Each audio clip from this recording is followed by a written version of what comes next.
Have you ever walked through a city and felt like you stepped back 1,000 years? That is exactly what Andalusia feels like.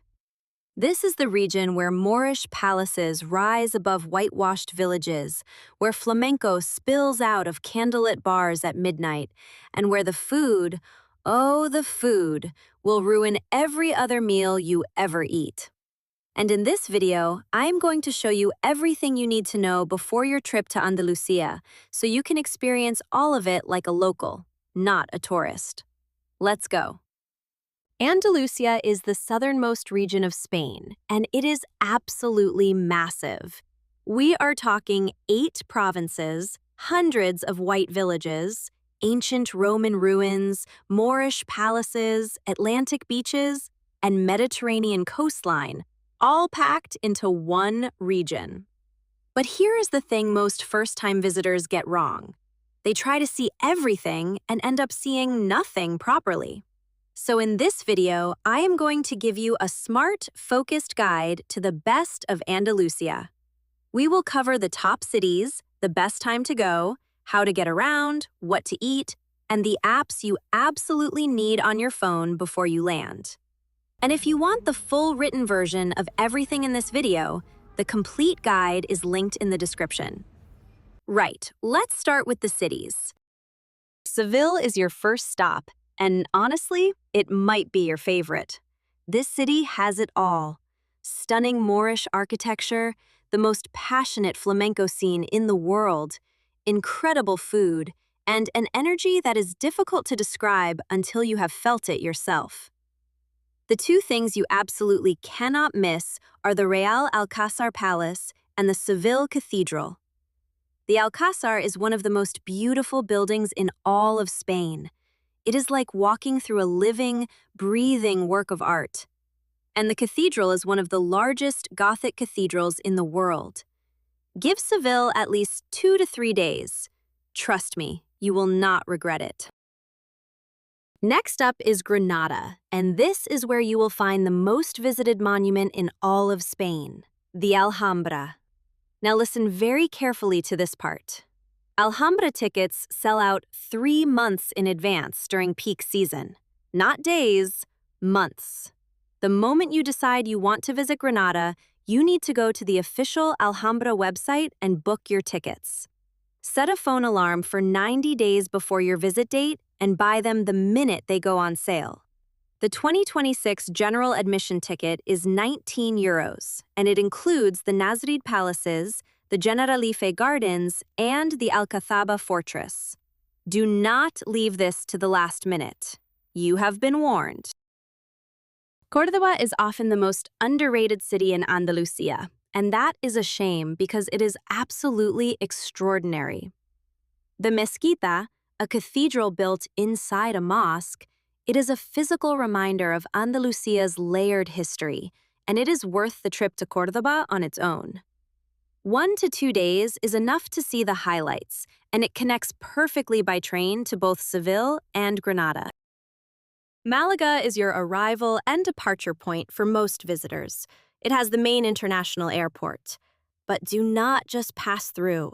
Málaga has a brilliant old town, a historic fortress, great beaches, and it is the birthplace of Picasso. And if you have time, take a day trip to Ronda. The dramatic gorge and bridge are one of the most photogenic sights in all of Spain. So when should you actually go? The honest answer is spring or autumn. April, May, September, and October give you the best weather, the most manageable crowds, and the most reasonable prices. Summer, June through August, is genuinely brutal inland. Temperatures in Seville can hit 42 degrees Celsius. If you are visiting in summer, head to the coast. Winter, November through March, is actually fantastic for city sightseeing. It is quiet, it is affordable, and the temperatures are mild enough to explore comfortably. One very important warning. If your travel dates fall around late March or early April, accommodation during that week costs 2 to 3 times the normal rate, and hotels sell out months in advance. It is expensive and very crowded. Getting around Andalusia is easier than most people expect. The AVE high-speed train connects Seville, Córdoba, Granada, and Málaga efficiently. Journey times between major cities are under 3 hours, and the trains are clean, punctual, and affordable. Book on the Renfe app or website, link in the description. For towns not served by train, ALSA buses fill the gap. They are comfortable, air-conditioned, and cover almost the entire region. Book on alsa.com. If you want to explore the famous white villages of Andalusia, places like Ronda, Arcos de la Frontera, or the villages of Las Alpujarras, you will need a car. Rent one from Málaga Airport, which has every major rental company. Inside cities, use Cabify or Uber. Both are widely available, cashless, and much safer than hailing random taxis off the street. Now, the food. Andalusia has one of the most exciting food cultures in Spain, and it is much more than just tapas. Start with salmorejo, a thick, cold tomato soup served with boiled egg and jamón on top. It sounds simple, and it is extraordinary. Then there is pescadito frito, lightly battered fried fish, which you will find everywhere along the coast. And if you are visiting Granada, you are in for a treat. Granada is one of the last cities in Spain where tapas are still free with your drink. Every time you order a drink, you get a small plate of food. It is one of the best travel experiences you can have in Europe for almost no money. For breakfast, find a churreria and order churros con chocolate. You will thank me later. One tip: for the best food experiences in Seville or Granada, book a food tour through Get Your Guide. The link is in the description. A local guide will take you to spots you would never find on your own. Before we wrap up, let me quickly run through the apps you need to download before you land in Andalusia. For navigation, Google Maps is essential. Download the offline map for Andalusia before your flight so you can navigate without using mobile data.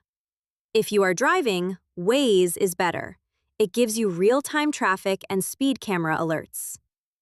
For transport, download Renfe for trains and ALSA for buses. Both let you book and store tickets digitally, no printing needed. Omio is also great if you want to compare all transport options in one place. For getting around cities, Cabify and Uber are your safest options. For accommodation, Booking.com and Airbnb are both excellent. Read recent reviews specifically for comments about the neighborhood and safety before you book. For activities, Get Your Guide and Viator are the most reliable platforms for booking the Alhambra, flamenco shows, food tours, and day trips. Links to everything are in the description. And for money, use Wise or Revolut. Both give you fee-free currency conversion across Spain with no hidden charges. Finally, and this is non-negotiable, get travel insurance before you travel. Safety Wing is affordable, flexible, and designed for independent travelers. The link is in the description. Andalusia is one of those destinations that stays with you long after you leave. The palaces, the food, the music, the energy of the streets at night. It is a place that reminds you why travel is one of the best things you can do in life. Do not rush it. Give yourself at least 7 to 10 days. Book the Alhambra the moment you decide you are going, and let yourself get completely lost in it. The full written guide to everything in this video is over at our blog, link in the description. It has all the booking links, apps, accommodation recommendations, and a complete practical tips section for first-time visitors. If this video helped you, please give it a like. It genuinely helps us reach more travelers just like you. And subscribe to Maggie Tours blog for a new travel guide every week. See you in the next one!